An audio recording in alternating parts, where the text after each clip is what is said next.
El profesor Elí Ocaña es decano del Colegio de Profesores del Perú y una voz autorizada. Él ha sido maestro de aula muchos años, así que quizás nos puede contar con detalle un poco cómo se vive desde dentro de la escuela una situación como la que estamos detallando. Profesor Elí Ocaña, es un gusto conversar con usted. Muy buenos días, bienvenido.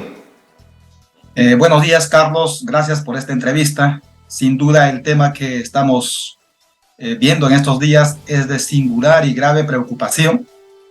Es un hecho que nos genera tensiones y obviamente también después de lo ocurrido vienen una serie de evaluaciones, sugerencias, propuestas de salida, mejoras, y cuando estos temas deberían de tocarse de manera permanente en la escuela, desde el Ministerio de Educación, desde el Ministerio de Salud, desde la policía y desde diferentes, desde el MIDIS y otras más, a fin de evitar hechos como este, que lamentablemente en esta oportunidad, Carlos, la comunidad ha ingresado también a la escuela. ¿Por qué digo?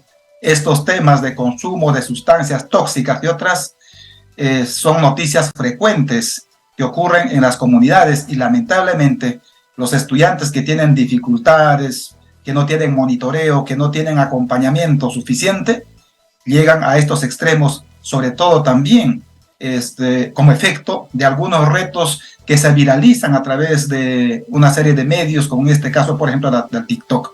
Por tanto, Carlos, en realidad este tema que tú estás tocando el día de hoy me parece importante para reflexionar y sobre todo para proponer medidas que superen. Efectivamente, mi persona es docente de aula, actualmente sigo trabajando en aula, estamos con estudiantes y allí hay una serie de mecanismos de control, de apoyo a los niños, pero será difícil lograrla sin el principal aliado. ¿Quiénes son? Los padres de familia. Claro. Sin otro principal aliado, ¿quiénes son? Las autoridades, la policía, los directivos y todos los sectores que tienen que ver con la convivencia en la escuela. Porque la convivencia en la escuela, si bien es cierto, es entre el docente y el estudiante en el aula, sin embargo, hay todo un conjunto de procesos, de tiempos, de etapas que vive el niño, desde trasladarse de la casa hasta la escuela, desde subirse a un carro, a un mototaxi, desde acompañarse con los compañeros o juntarse con niños de otras aulas o de otras escuelas, hace de que todo eso llegue a la escuela. Claro. Eso es mi primer comentario, mi querido Carlos. Le agradezco cómo ha planteado el comienzo de esta conversación, profesor Elí Ocaña. Yo quisiera abonar un detalle más a la conversación para su análisis, pero ¿no es que acaso la adolescencia tiene como componente y característica tan particular esta aproximación a las conductas de riesgo? Digamos, lo que estamos viendo, ¿le suena a usted como una cosa muy extraña, muy rara que haya ocurrido? ¿O uno tiene que entender que la adolescencia los lleva a los chicos a conductas de riesgo que por supuesto hay que cuidar, hay que acotar, no hay que permitir que pase? ¿Pero no es eso la adolescencia?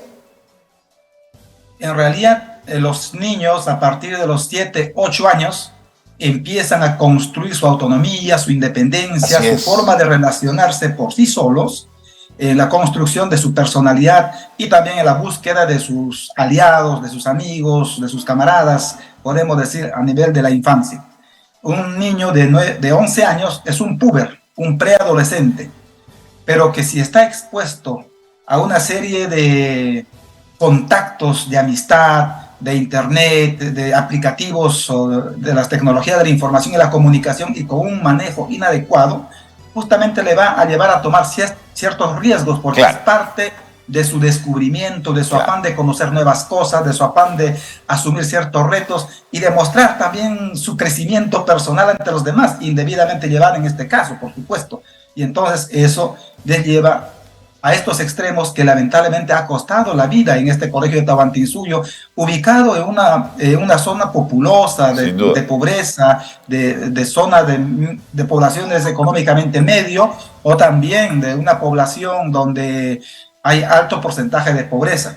Por tanto, el tema de proteger y de cuidar no solamente pasa por el tema académico, pedagógico y de la labor del docente, porque aquí, Carlos, te comento, en las aulas construimos normas de convivencia, construimos nuestros reglamentos de aula con los mismos estudiantes de manera democrática y por tanto con sus compañeritos, podrías detectar en qué momento este niño está presentando somnolencia, en qué momento este niño está presentando conductas inadecuadas, a veces se va con mucha frecuencia al baño, o cuando va al baño demora mucho, y entonces hay indicadores que como docente podríamos ir ubicando e ir tomando medidas para evitar que en otras oportunidades ocurra.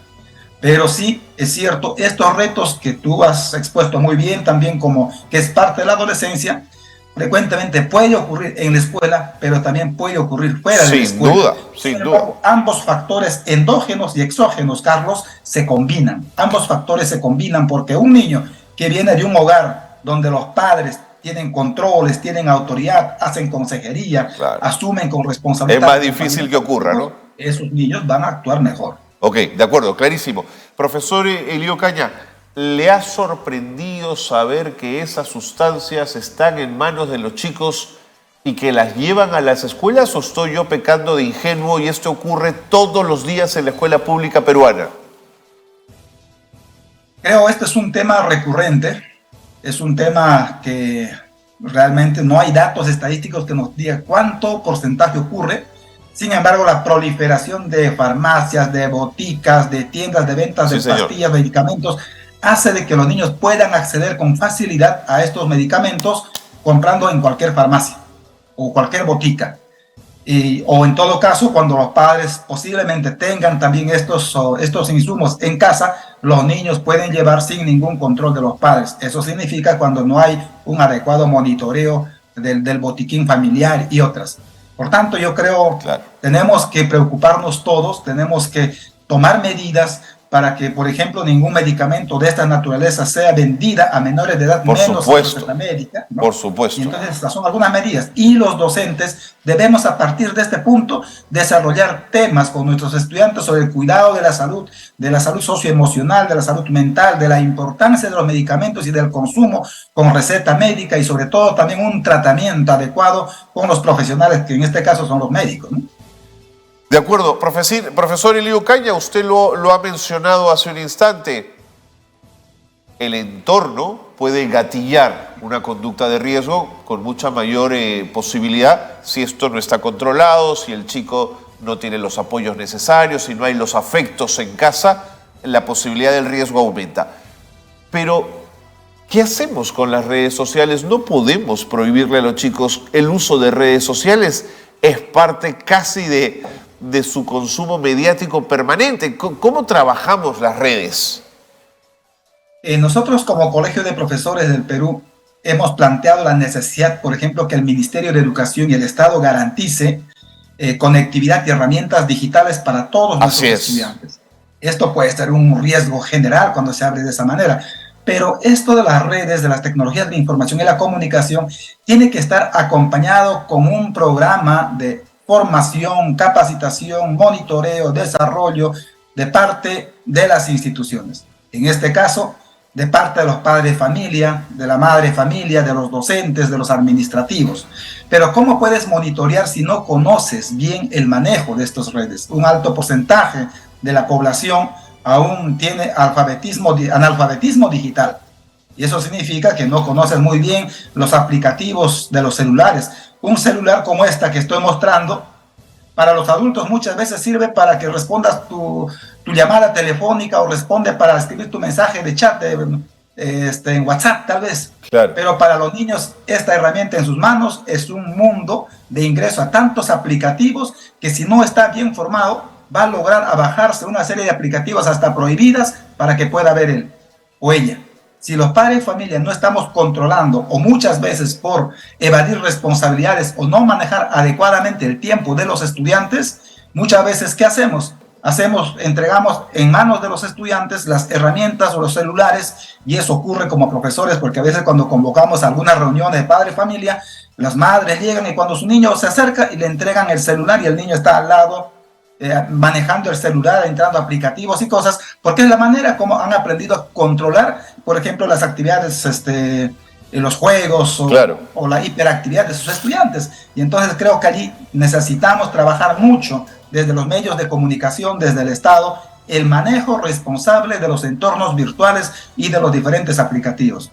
Pero, Carlos, Imagínate, últimamente se dice que tenemos más de 1 millón de aplicativos diversos. Olvídese. Los docentes no podemos manejar todas. Olvídese. No podemos. ¿Y cómo controlar? De tal manera que creo tiene que ser educación en valores, educación que permita un manejo adecuado de estas herramientas digitales. Y finalmente necesitamos un sistema también organizado, planificado, que no responda cuando solamente ocurren estos hechos, sino que la respuesta sea permanente, por sea supuesto. nuestra cotidianidad. Profesor Elío Caña, en 30 segundos, los padres de familia que nos están escuchando pueden decir, sí, bueno, el profesor Elío Caña tiene razón, pero cada vez que quiero hablar con mi hijo adolescente, este me contesta con monosílabos y luego termina encerrado en su cuarto. Probablemente como lo hicieron todos los adolescentes en su momento, pero ¿cómo hacen los padres para poder aproximarse más y mejor a ese adolescente?